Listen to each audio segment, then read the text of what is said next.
आप देख रहे हैं जनता मंच।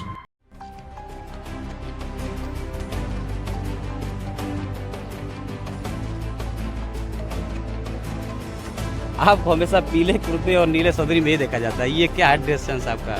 कई में आपके प्रतिद्वंदी भी है, वो भी किसी पहचान के मोहताज नहीं है। क्या कहेंगे, कितनी बड़ी टक्कर मान रहे हैं आप? वो मतलब टेलीविजन के नेता हैं धरातल में, जिस प्रकार से मैंने नमस्कार, स्वागत है आपका जनता मंच में। मैं हूं अमित त्रिपाठी। इस समय हम चुनावी कवरेज करते हुए देवरिया पहुंचे हैं, 66 लोकसभा देवरिया क्षेत्र में। और यहाँ पर जो भाजपा के प्रत्याशी हैं शशांक मणि जी, उनके यहाँ पहुँचे हैं। उनसे बात करते हैं और जानकारी लेते हैं कि क्या स्थिति है चुनाव की।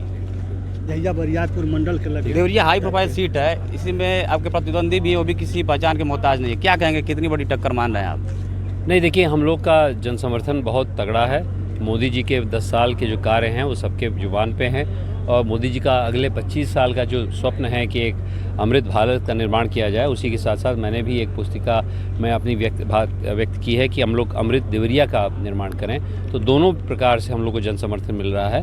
हम लोग की छवि अच्छी खासी है। जो आए हैं प्रत्याशी अच्छे व्यक्ति हैं, लेकिन बाहर के हैं, वो हैं यहाँ के नहीं, वो बांसगांव के हैं। और वो मतलब टेलीविजन के नेता हैं धरातल में। जिस प्रकार से मैंने 400-500 गांव घूमा हूँ, मुझे नहीं लगता हूँ वो घूमे, लेकिन मुझे उनका आदर करता हूँ, सम्मान करता हूँ, ऐसा कोई बात नहीं। आपकी स्थिति काफ़ी मजबूत मानी जा रही है। आपके पिताजी भी यहाँ से सांसद रहे हैं। क्या कुछ ऐसा विजन है आपका जो कुछ अधूरा रह गया उनका काम, जो आप उसको पूरा करना चाहते हैं? नहीं, सर्वप्रथम मैं मोदी जी का सिपाही हूँ। उनके जो कार्य हैं पूरे राष्ट्र में चल रहे हैं, उसको यहाँ पर अवतरित करूँगा।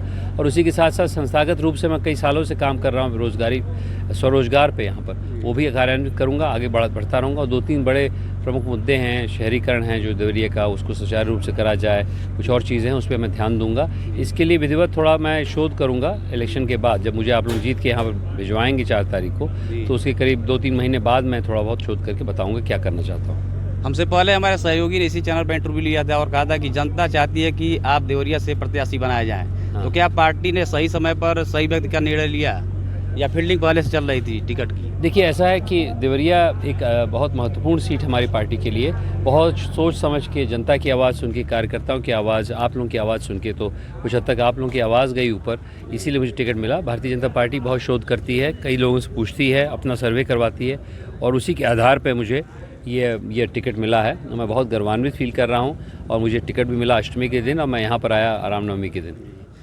आप रोजगार को लेकर बहुत अग्रसर रहते हैं, और आप जनप्रतिनिधि नहीं थे तब भी आपने देवरिया के युवाओं के रोजगार के लिए बहुत कुछ किया है। अगर जनता आपको दिल्ली चुनकर भेजती है तो क्या आगे क्या विजन है रोजगार को लेकर? देखिए, रोज़गार का वही विजन जो पहले था, क्योंकि रोज़गार के लिए सरकार की उतनी ज़रूरत नहीं जितना समाज की ज़रूरत है, और समाज से ही रोज़गार उत्पन्न होता है। ये भ्रांति है कि सरकार बहुत रोज़गार देती, कुछ दे सकती है।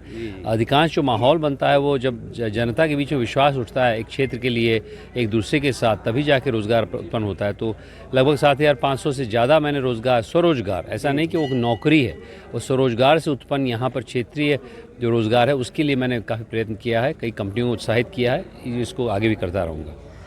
पिछले 2 चुनाव में देखा गया कि बीजेपी जो है पार्टी जो बाहर से यहाँ पर प्रत्याशी उतारती थी, लेकिन इस बार यहाँ लोकल दी है। क्या माना जा रहा है इस बार? क्या इसको कैसे देखते हैं? लोगों की डिमांड थी कि यहाँ लोकल रहे, और भीतरघात के चलते जैसे लगता था कि बाहर से प्रत्याशी उतार दिया जाता था, लेकिन इस बार तो यहाँ के लोकल प्रत्याशी थे, और काफ़ी डिमांड भी रहा है पिछले कई समय से कि यहाँ लोकल प्रत्याशी नहीं देती है बीजेपी। मुझे नहीं लगता बाहरी और अंदरी वाला इतना ज़्यादा मुद्दा है भारतीय जनता पार्टी के अंदर। अब जो जनता कह रही है उसका मैं नहीं जवाब दे सकता, लेकिन मेरे हिसाब से कलराज जी बहुत कद्दावर नेता थे, इसलिए उनको यहाँ उतारा गया था। राम त्रिपाठी जी भी बहुत कद्दावर नेता थे, हमारे राज्य के वो प्रेसिडेंट रह चुके हैं, भारतीय जनता पार्टी के अध्यक्ष रह चुके हैं। तो मेरे हिसाब से दोनों लोग जो उतारे गए थे अच्छे थे। मेरा यहाँ पर आना कुछ हद तक क्षेत्रीय डिमांड था, उसका पूर्ण हुआ है, भारतीय जनता पार्टी ने किया है। लेकिन वो चयन करते हैं कई विचार लेके। एक विचार रहता है क्षेत्रीय, दूसरा है कि अच्छा व्यक्ति हो जो कि क्षेत्र को आगे बढ़ा सके। एक आखिरी और व्यक्तिगत सवाल है, जब राजनेता बनते हैं लोग तो सबसे पहले सफ़ेद कुर्ता और पैजामा पहनते हैं। आपको हमेशा पीले कुर्ते और नीले सदरी में ही देखा जाता है, ये क्या है ड्रेस सेंस आपका है? कई सालों पहले का ड्रेस सेंस है, करीब 6-7 साल बाद। अब उसका क्या कारण मुझे सच में पता नहीं है, लेकिन एक चीज़ बड़ा दिलचस्प बताऊं, जब पीला पहनने लगा बहुत सालों से, मुझे पीताम्बरा मैया के बारे में बहुत मालूम नहीं था। 1 साल पहले मैं ही प्राण प्रतिष्ठा में कहीं गया था, तो मैंने देखा पीताम्बरा मैया की, तो उनका भी पीला ही वस्त्र है। तो उससे प्रभावित होकर मैं 6 महीने पहले गया था दतिया। और ये बड़ी दिलचस्प बात है कि जिस दिन मुझे टिकट मिला, मुझे मालूम नहीं था मुझे टिकट मिल रहा है, मैं दतिया गया और जैसे ही मेरी प्लेन लैंड करी ग्वालियर में तो मुझे फ़ोन आना शुरू हुआ कि मुझे टिकट मिल गया।